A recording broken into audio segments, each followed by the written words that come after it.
My son sent me on a cruise to relax, but only with a one-way ticket. My name is Robert. I'm 64. The day my son Michael handed me a golden envelope and said, "This is for you." "A cruise, Dad. You deserve a break." I should have trusted the little alarm in my chest. I didn't. Not at first. I only realized how wrong I was when I went back home for the blood pressure pills I'd left in the bathroom cabinet. I opened the door softly and heard Michael on the phone in the living room. His voice was flat, precise, not the son I knew. "Don't worry, honey. It's a one-way ticket. When he's out at sea, it'll be easy to make it look like an accident. Nobody will suspect an old man who fell overboard." Standing behind my own door, frozen, the floor felt like it dropped away.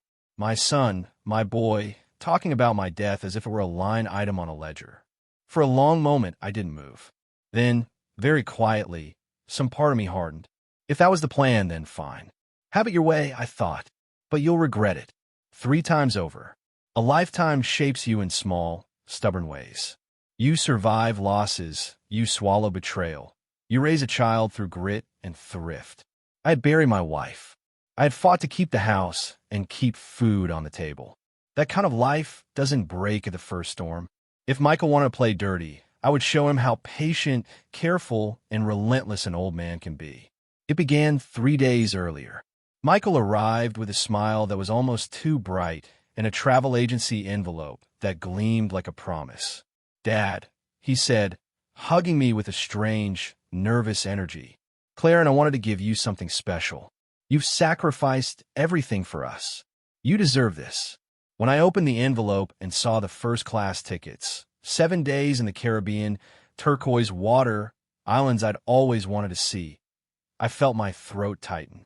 I had postponed trips for years because money was needed elsewhere. His schooling, emergencies, rent. I looked at him and asked, "Son, this must have cost a fortune." "Your happiness is priceless, Dad," he said in that soft voice that melted me for decades. "You need to relax." But his eyes didn't meet mine. They kept flicking away, and something in that avoidance landed like a stone. I told myself I was being paranoid. He was my son. He was the boy I had carried through fevers, the teenager I stayed up with when exams loomed. Maybe I thought he'd finally decided to give back. Maybe this was real. On the morning of the cruise, I remembered the medication. I turned back. The house was quiet. I opened the door carefully and heard him again. "Yes, Claire. He's already left for the port." "No, he doesn't suspect anything. The plan's working perfectly." His voice was clinical. "Dad's life insurance is $200,000 with the house. At least 3 more. Enough to pay my debts and start over." I felt something in me go cold. Tears came, but they weren't for sorrow. They were for the shocking clarity of the truth. I had not raised a son. I had raised someone willing to trade his father for money. I left as if I'd heard nothing, but the man who climbed into that taxi was not the same man who had left the house an hour before. I had 7 days ahead of me, 7 days handed to my would-be killers to stage my disappearance. 7 days to flip the script. The taxi to the port moved like slow motion. City streets bled past the window and memories stacked up. My wife's laugh, the college acceptance letter I paid for, the nights I worked freelance so Michael would never want for anything. I had sold a car. I had pawned watches. I had given up vacations, friends, evenings out. I had built a life of quiet sacrifice. Now it was being cashed out as a motive. At the port, the ship towered above everything. White, sleek, a floating city. Families laughed. Children ran with balloons. Lovers posed for photos. In the middle of all that life, I should have been a passenger on my own funeral voyage. Instead, as I walked up the gangway, a slow smile crept across my face. Michael had made a crucial miscalculation. He'd assumed I was fragile. He'd forgotten how closely an observer can study people over decades. I noticed details other men missed. I remembered conversations, receipts, tone changes. I had been learning without revealing that I knew. Michael thought an 8-floor cabin with an ocean view would make suspicion believable. He had paid for the best room, probably believing a fall from a balcony would go unnoticed. Good. Let it be careless. I left my suitcase on the bed and sat by the balcony doors, looking at the horizon. 7 days. 7 chances. I needed a plan, allies, proof, a way to make truth unavoidable. Evidence, not just accusation. Because telling someone he meant to kill you is one thing. Making a case that cannot be ignored is another. I picked up my phone and dialed a number I'd kept for months, the car of a private detective I'd met at the community center. The line clicked. A deep voice answered. Detective Harrison. Mr. Harrison, I said, my voice steady. This is Robert Sullivan. We met a while back. I need your help. My son has tried to kill me. There was a silence on the other end, the kind that tastes of disbelief and the promise of action. Then the detective asked the first professional question. I began to tell the truth I'd just heard in my own living room. 7 days had begun, and a quiet, careful war was already in motion. Being suspicious was one thing, but proving it was something else entirely. I picked up my phone and stared at a number I'd saved months ago, but never dared to use. It belonged to Frank Harrison, a private detective I'd met when a neighbor had trouble with her ex-husband. He'd given me his card and said, "If you ever need help, don't hesitate to call." I dialed. 3 rings later, a deep voice answered, "Detective Harrison." "This is Robert Sullivan," I said, my voice trembling slightly. "We met a few months ago at the Ho Community Center. I was the neighbor who had a problem. I don't know if you remember me." "Of course I remember, Mr. Sullivan," he replied. "How can I help you?" I took a long breath. "I need your help with a very delicate matter. My son is trying to kill me." Silence. I could almost hear his disbelief through the phone. "You probably thought I was some paranoid old man with family drama." "Mr. Sullivan," he said carefully, "are you sure about what you're saying? These are serious accusations." "I'm absolutely certain," I said firmly. "I heard him planning it.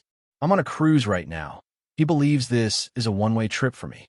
I need you to investigate his finances, his debts, everything.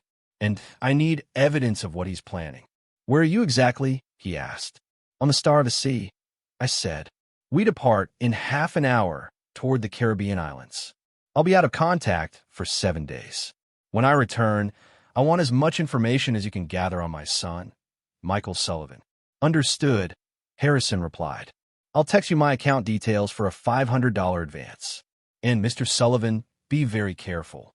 If what you're saying is true, you're in real danger. Don't do anything that could put your safety at risk." I smiled bitterly. "Detective, I've lived 64 years. I've survived poverty, widowhood, and raising a son alone. I've sacrificed everything for others. Believe me, I won't let my own son be the one to defeat me." When the call ended, I sat alone in my cabin, a strange mix of fear and determination swirling inside me. The ship began to move, gliding away from the port, and I realized every mile we traveled brought me closer to the moment Michael expected his plan to unfold. But Michael didn't really know his father. I wasn't the fragile man he imagined. I'd spent years pretending, observing, and keeping secrets he and Claire could never guess. The first thing I needed to do was learn the ship, every hallway, every exit, every place someone could strike unseen. If they were going to stage an accident, I needed to be ready. I left my cabin and began exploring. The cruise was magnificent. Elegant restaurants, casinos, boutiques, a vast pool glittering on the upper deck, theaters, and libraries. A floating city of joy. But I wasn't here for joy. I was here to survive. As I walked, I noted the security cameras. They were everywhere, covering nearly every public space. That gave me some comfort. It wouldn't be easy to make someone disappear without raising suspicion. Still, I noticed one flaw: the private balconies. No cameras there, and my cabin had one. Clever choice, Michael. Very clever. Later, I sat alone in the main restaurant, near a window overlooking the endless blue sea. Most passengers were families laughing together, elderly couples celebrating anniversaries, groups of friends enjoying life. Then I saw him, a man about my age, sitting alone at a nearby table, reading while he ate. His silver hair was neatly styled, his suit impeccably pressed. There was something in his posture, strong, confident, self-contained. Our eyes met. He smiled, a warm, knowing smile, the kind only people of our generation can give. I hesitated, then stood and approached. "Excuse me," I said quietly. "Would you mind if I join you? I hate eating alone." "Please," he replied with a calm, kind tone and a faint accent I couldn't quite place. "Have a seat. I'm Carl Anderson from Denver. And you?" "Robert Sullivan from Chicago." "It's a pleasure to meet you, Carl." As we talked over lunch, I realized Carl's story wasn't so different from mine. He was a widower who had raised his children alone, worked his whole life, and was now, for the first time in decades, doing something just for himself. "My kids practically forced me to take this trip," he said with a small laugh, sipping his coffee. "They told me it was time to relax, to enjoy life a little. I resisted at first, but eventually gave in." "Same here," I replied, feeling an immediate connection with him. "My son Michael gifted me this cruise. He said I needed a break from all the city stress." Carl looked at me thoughtfully. There was something in his eyes, intelligence, warmth, and the kind of wisdom that only comes from a life full of lessons. "Robert," he said quietly, leaning slightly forward, "can I ask you something personal? You seem tense. That's not how most people look on a dream vacation." For a second, I almost told him everything. But then I remembered Detective Harrison's warning. Don't say anything that could put your safety at risk. So I smiled faintly. It's just my first time on a cruise. Everything feels new and overwhelming. I guess I'm a little nervous. Carl nodded understandingly, but I could tell he didn't entirely believe me. He had the eyes of a man who knew how to read what wasn't being said. "Look, Robert," he said softly, "we don't know each other, but I'm 62 years old. I've learned to recognize when someone's in trouble. If you ever need to talk or need help, find me. My cabin's 1247, 12th floor." I felt a warmth in my chest I hadn't felt in years. Here was a stranger offering me more genuine concern than my own son ever had. "Thank you, Carl. Really. And it seems we're neighbors. Mine's 847 on the 8th floor." "Perfect," he smiled. "Then we're shipmates." After lunch, I decided to explore more of the cruise. I went to the library where a few computers had limited internet access. It was expensive, but enough to send short messages. I quickly typed an email to Detective Harrison. "I'm fine. Please focus on Michael's gambling debts. I think that's the key. I found a new ally on the ship. I'll stay in touch when possible. Robert." Later, I visited the ship's casino. Not to gamble, but to observe. I wanted to understand the world my son had fallen into. I watched people throw away money with frightening ease, their faces glowing when they won, darkening with despair when they lost. Some were clearly trapped, betting more and more in a desperate attempt to recover what they'd already lost. That's when I understood. Michael wasn't just an ungrateful son. He was a desperate man drowning in debt, who saw his father's death as his only way out. That evening, while dining alone in the main restaurant, Carl approached me again. This time, he didn't wait for an invitation. "Robert," he said, sitting down across from me, "I've been thinking about our talk earlier. You don't look like a man on vacation. You look like someone running from something or planning something." I stayed silent for a moment, weighing how much I could trust him. Then I asked quietly, "Carl, have you ever discovered that someone you love deeply has betrayed you in the worst possible way?" His eyes softened instantly. "Yes," he said. "My business partner. I found out he'd been stealing from our company for years. Almost ruined us. I confronted him and made sure he paid for what he did." "But Robert, we're talking about your son." I took a deep breath. Carl had already proven to be a man of integrity.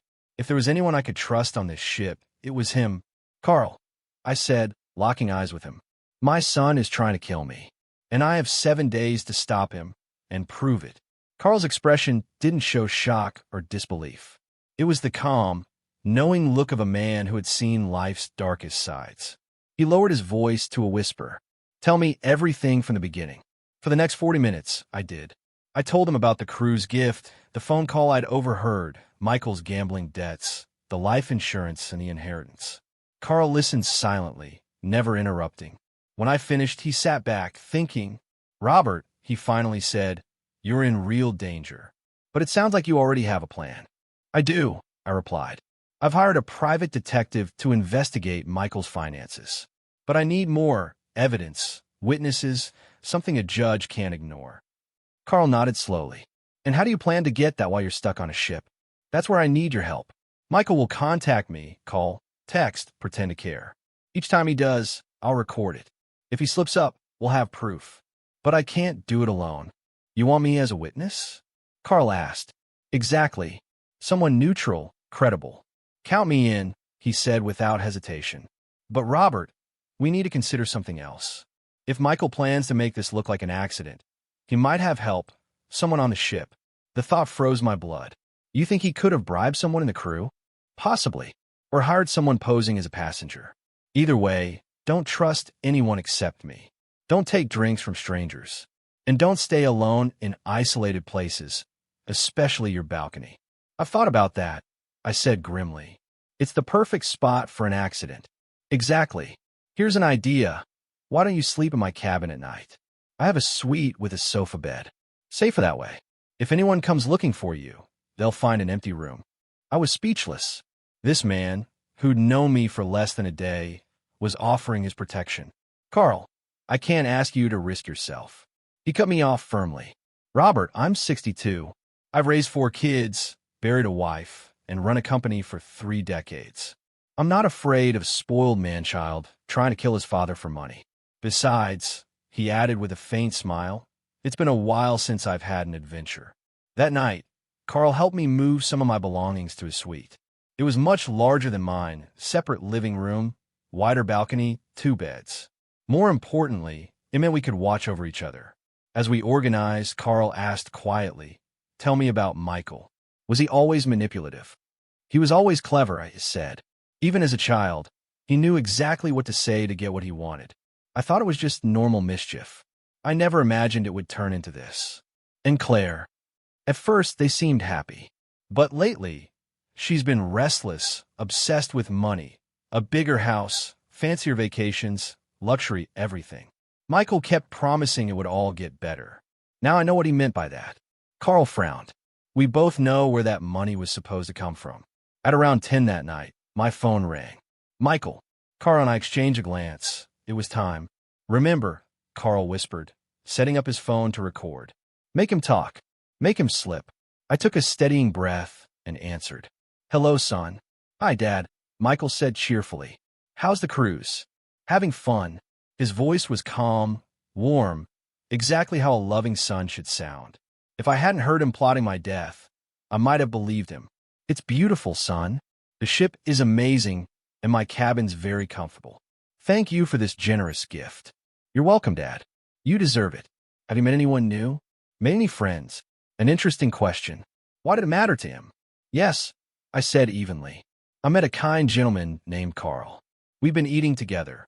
There was a pause, subtle but telling, before Michael spoke again. That's good, Dad, Michael said. It's important that you're not alone. But be careful.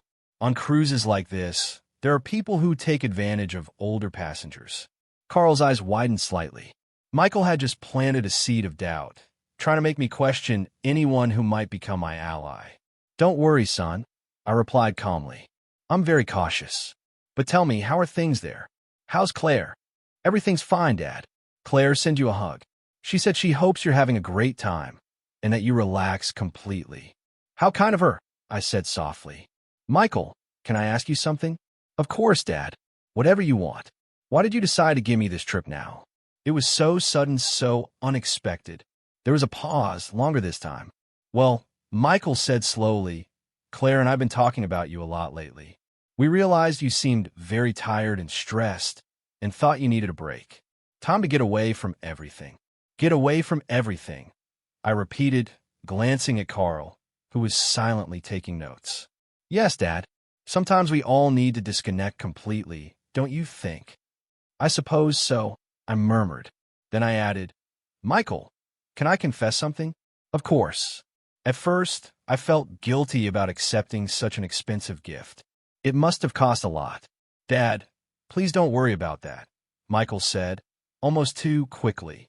Money isn't an issue. Think of it as an investment in your well-being, and that's priceless.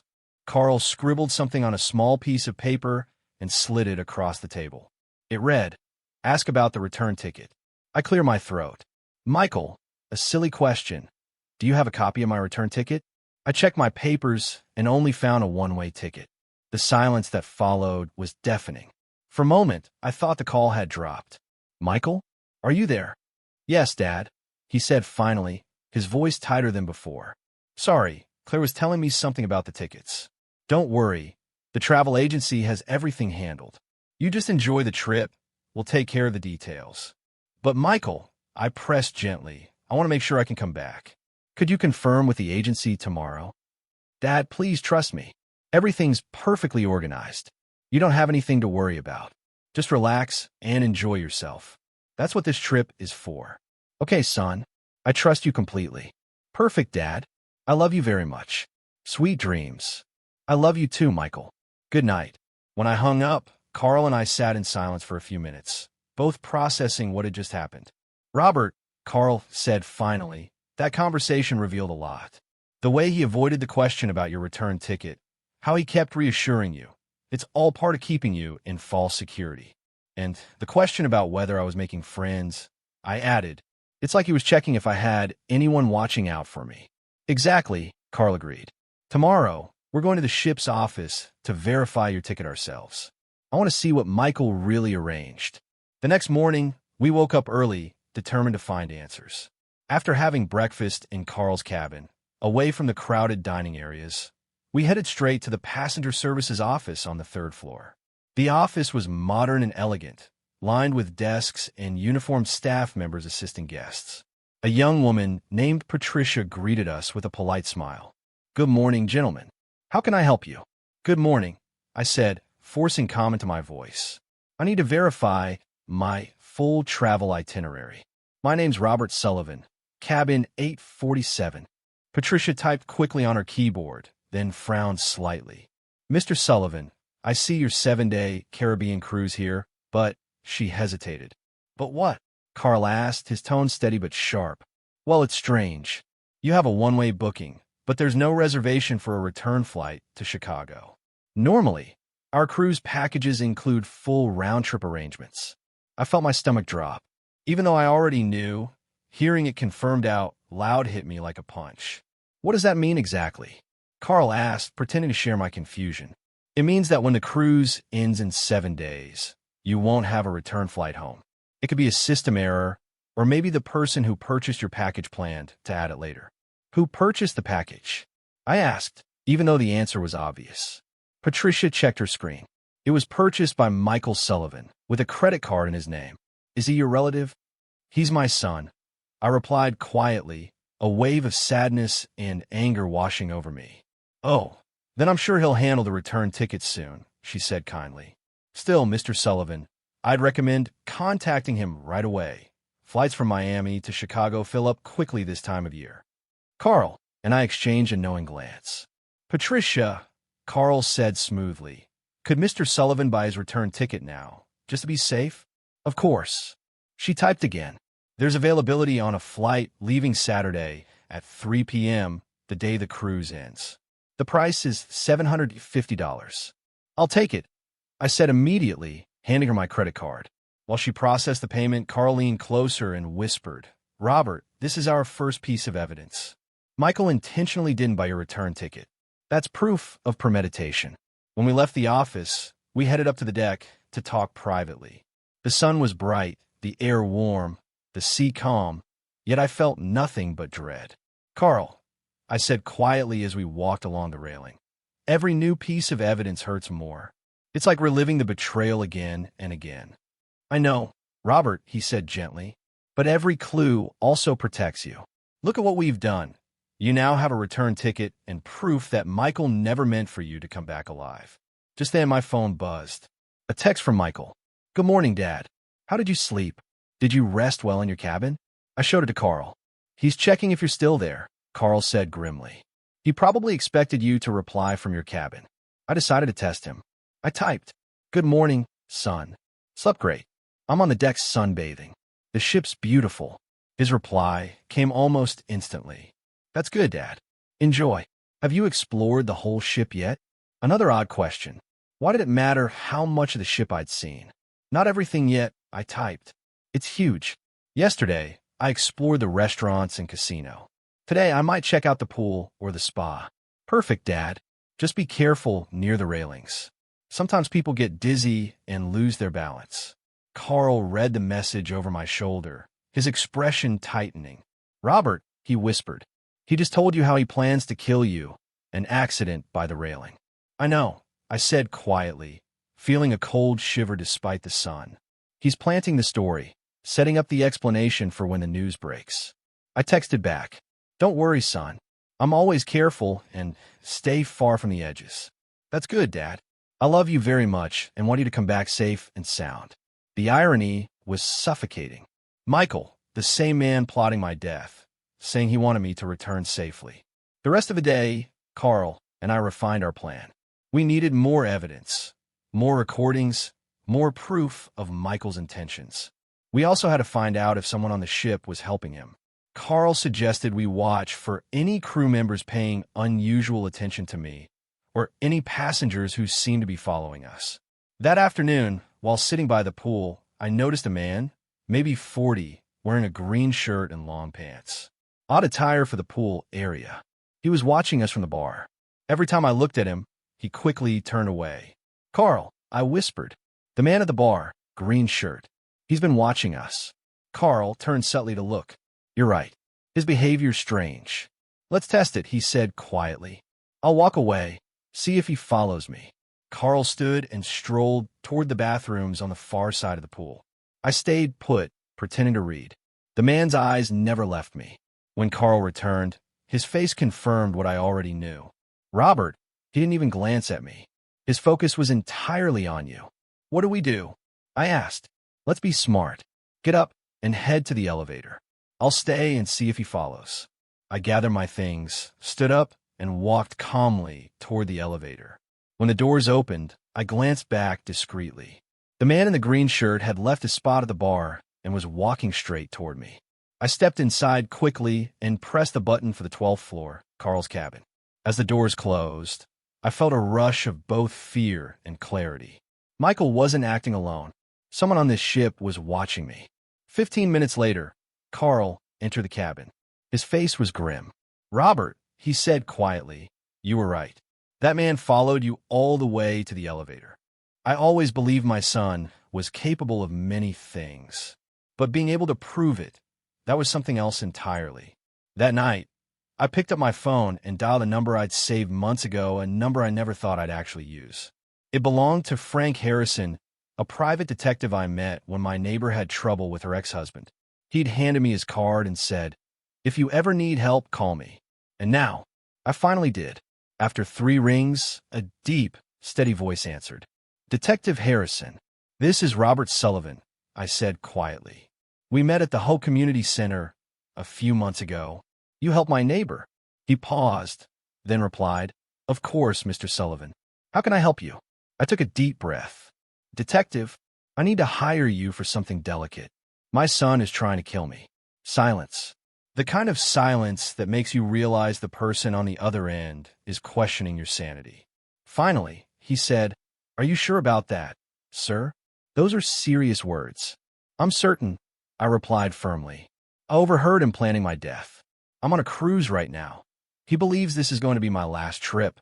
He exhaled slowly. What do you need me to do?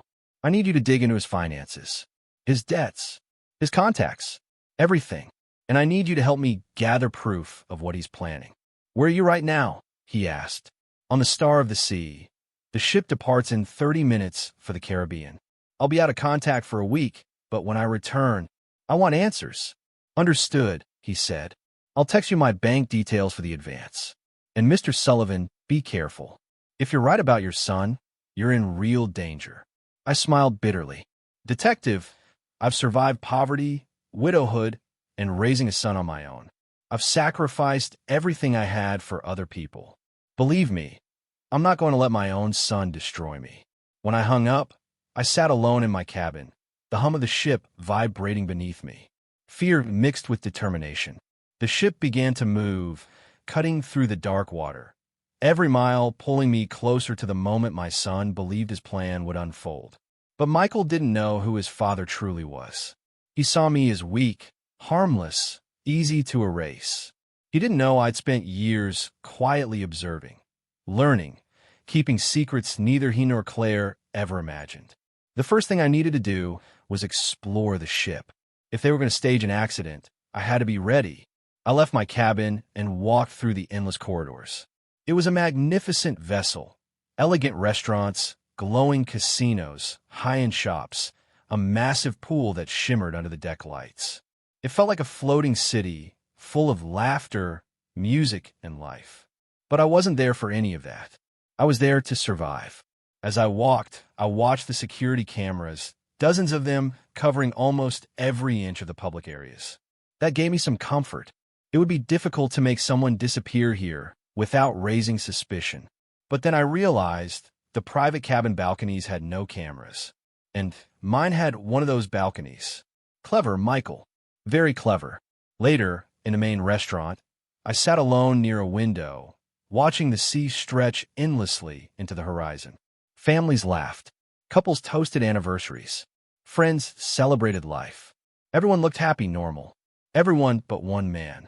He sat alone at a nearby table, about my age. Silver hair, sharp suit, calm posture. He carried himself with quiet strength. Our eyes met, and he smiled politely, the way only men of our generation still do. I smiled back, hesitated for a moment, then stood up. "Excuse me," I said gently. "Would you mind if I joined you? I hate eating alone." He looked up, closed his book, and nodded with a faint smile. "Please," he said, "have a seat." The ship's main hall shimmered like a floating palace. Chandeliers glinting above the marble floor, live music weaving through the air, and laughter echoing between tables overflowing with food and champagne. Everyone around me was celebrating life. But I wasn't there to celebrate. I was there to survive. My eyes scanned the crowd, ignoring the music, the lights, the smiles. I was looking for him, the man in the colored shirts. And there he was again, near the bar, this time in a white shirt and black suit, his gaze fixed on me like a shadow waiting for the right moment to strike. Carl and I played our parts, dancing, smiling, blending in, but inside, every second dragged like an hour. We were waiting for the right moment to expose the truth.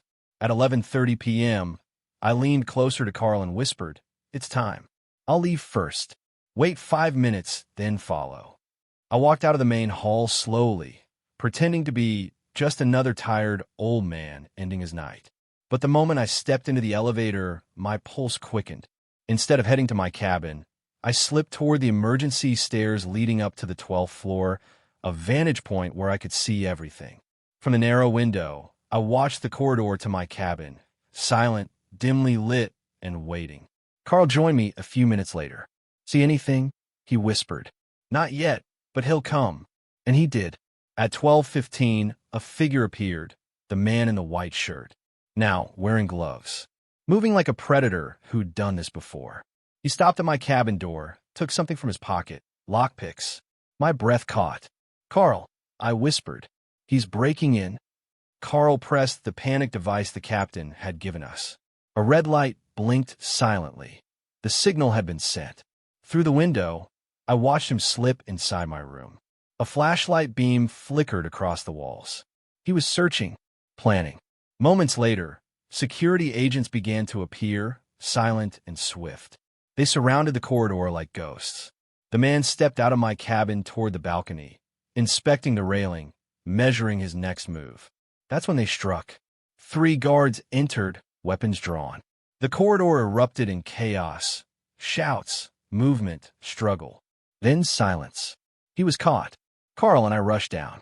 Captain John was already there, stern and calm. "Mr. Sullivan," he said, "we found something you'll want to see." He handed me the attacker's phone. On the screen were messages, my son's name. "Michael, wait until after midnight. Make it look like an accident. No signs of struggle." I stared at the words, frozen between relief and horror. My son had paid for my death. "Captain," I asked quietly, "what happens now?" "Now," he said, "we arrest your attacker and give you every piece of evidence you need to bring your son to justice." That night was endless.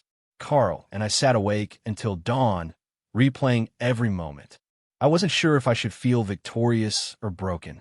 At 3 a.m., Carl said softly, "Robert, you do realize You just saved your own life. I nodded, my voice trembling. Yes, but I also lost my son. At 6 a.m., my phone rang. It was Detective Harrison. His tone was urgent. Mr. Sullivan, I found everything. Your son owes over $200,000 to loan sharks. He forged your signature on several loans, even used your house as collateral. And Claire, she's drowning in debt too. They needed you dead. Each word cut deeper. My own family, united by greed. I closed my eyes. Detective, what do we do now? When you land in Chicago, we'll go straight to the police. You have everything needed to put them both behind bars. I sat in silence, my world collapsing piece by piece. Then I looked at Carl. I'm calling him. Carl's eyes widened. Robert, are you sure? Yes. I want to hear his voice. One last time. I dialed Michael's number. He answered cheerfully. Dad, how did you sleep? Enjoying the cruise? His fake warmth burned through the speaker. Actually, I said calmly, something interesting happened last night. Someone tried to break into my cabin. The silence on the other end was heavy. Really? Who? They caught him. He had messages from you on his phone. Messages about how to make my death look like an accident. No sound, just breathing. Then his voice, colder now. Dad, that's insane. You've lost it. No, Michael. For the first time in my life, I've found clarity. I know about your debts, the forged loans, the lies. The detective you never knew about uncovered everything. Dad, please. Don't call me that. A son doesn't try to kill his father. You'll face justice now, Michael. When I land in Chicago, I'll hand everything to the police. And you'll spend years thinking about the man you tried to destroy. His voice broke. You can't do that. I'm your son. No, I said. You're a stranger who shares my blood. I hung up. The sound of finality echoed through the cabin. Carl hugged me as the tears came. Not just sadness, but release. The years of silence, manipulation, and pain were finally ending. Robert, Carl said softly, what you did tonight, that was the act of a man reborn. And he was right. I wasn't just a father anymore. I was a survivor. The captain later told me, in 20 years at sea, I've never seen such courage. Your son underestimated the wrong man. That night, my last on the ship, I toasted with Carl under the golden lights. To new beginnings, I said.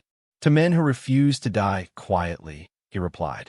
When we docked in Miami, I wasn't the same man who had boarded that ship. I was Robert Sullivan, a man who had faced betrayal, fought for his life, and won. And this time, I wasn't going back to survive. I was going back to live. It was painful, but also freeing. During the trial, Michael tried to play the part of a remorseful son, a man who'd made a terrible mistake, but still loved his father. But the truth didn't bend to his performance. The evidence was undeniable. The recordings, the messages, the testimony of the man he'd hired to end my life. Every piece revealed who he truly was.